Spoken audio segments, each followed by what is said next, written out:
జిల్లా ఎస్పీ విక్రాంత్ పాటిల్ ఆధ్వర్యంలో కాకినాడ జిల్లా పోలీస్ కార్యాలయం ఆవరణలో ఉన్న పరేడ్ గ్రౌండ్స్ లో ఘనంగా 62వ హోం గార్డ్స్ దినోత్సవం జరిగింది. పోలీస్ పరేడ్ గ్రౌండ్ నందు అదనపు ఎస్పీ భాస్కర్ రావు, అదనపు SP S Srinivas, home guards DSP KSS Srinivas, home guard RI K వెంకట్రావుల పర్యవేక్షణలో హోంగార్డ్ పరేడ్ కమాండర్ గా కె రాజేష్ నాయుడు పరేడ్ ను నిర్వహించారు. ముఖ్య అతిథిగా హాజరైన SP Vikrant Patil parade commander ఆధ్వర్యంలోని హోంగార్డులచే గౌరవ వందనం స్వీకరించి పరిశీలన వాహనంపై పరేడ్ ను పరిశీలించారు.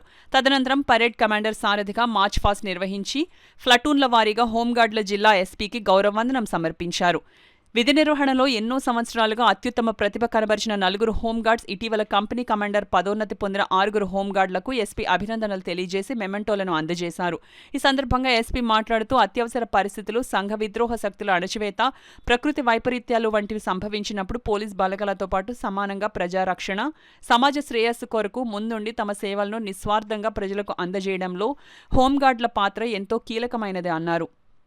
ఈ కార్యక్రమానికి additional SP admin Bhaskar Rao, additional SP AR Srinivas, ఆర్ఐలు Venkatrao, Narasimhamurthy, Kakinada STPO, town CI, traffic సిఐలు, ఎస్ఐలు హాజరయ్యారు.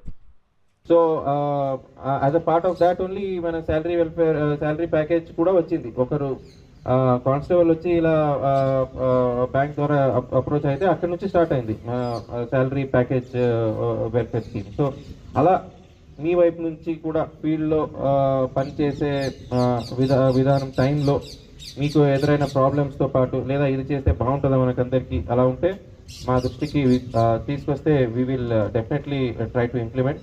So otherwise I'm very happy and I'm very thankful for all the services given by each and every home guard in the district. So ఇంకొకసారి మనస్ఫూర్తిగా నేను మీకు అందరికీ thank you చెప్తున్నాను. అదే ఇదే టైంలో మీరందరూ ఇంకొకసారి keeping the history of home guards in mind, you have to work thinking అంటే మనందరూ సేవ, పబ్లిక్కి ఒక సేవ చేస్తున్నామని మనోభావంతో పనిచేయాలి. సో ఆ మనోభావంతో పనిచేస్తే ఇంకా కొద్దిగా పని చేయడంలో హ్యాపీనెస్ ఉంటుంది, పని చేయడంలో ఒక సాటిస్ఫాక్షన్ ఉంటుంది. సో ఈ మాటలు చెప్తూ ఇంకొకసారి ఇక్కడ ఉన్న అందరికీ హోంగార్డ్ ఆవిర్భావ దినోత్సవ శుభాకాంక్షలు తెలియజేస్తూ సెలవు తీసుకుంటాను.